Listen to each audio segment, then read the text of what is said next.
case you pass out, that's tough. To conclude our small journey into remakes of 50s films, today we'll be looking at the 1988 version of The Blob. There's no Steve McQueen or fun songs here. Just like The Thing and The Fly before it, this movie is a much more gory and violent take on a sci-fi classic.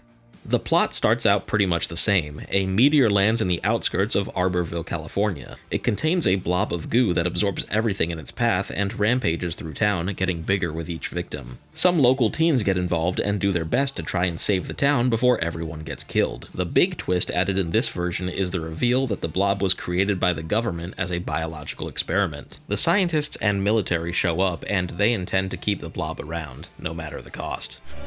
What about the civilians?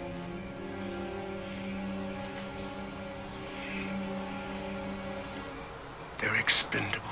The movie perfectly captures the small-town feel of the original, but with an 80s spin. A Garden Tool Massacre. Well, this guy in a hockey mask, he chops up a few teenagers.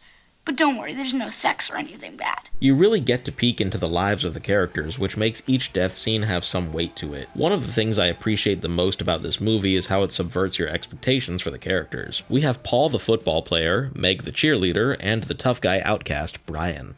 At first, you think Paul is our main character, but surprisingly, he gets killed off like right away, and he's replaced by the quippy Brian. What do you think they are, Neiman Marcus? They don't take plastic. Great. I killed the strawberry jam. I feel like fucking Hansel and Gretel here. Should have brought some breadcrumbs. We don't even know who they are.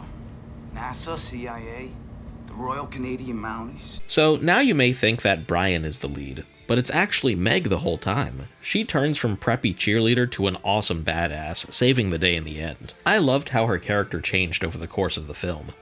Either way, I want you out of my face. Yeah, hard ass. Well, I'm in your face to stay. What are you gonna do about it? The blob itself has certainly evolved since the 50s. For starters, it's now acidic, which immediately adds another level of danger. This is where you're going to get all the gore. The movie wastes no time making the blob into a problem. Each death is gruesome and memorable as you watch people get absorbed, dissolved, and whatever's going on here.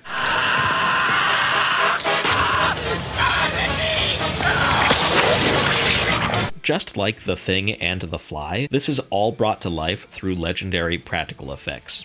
Of course, this movie has to pay tribute to the iconic movie theater scene. This movie knows its 50s roots. Peep the "It Came from Outer Space" poster in the projector room. The scene is perfectly done with loving care to the original's legacy, but of course things are drastically intensified with a lot more blood and danger. I like the clever use of strobe lights to help disguise the effects and add to the mood.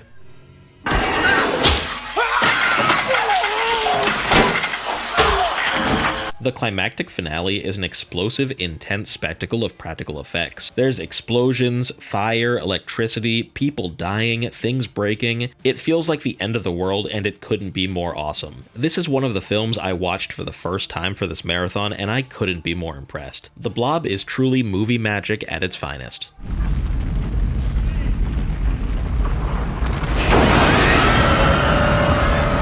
Pleasant nightmares, friends.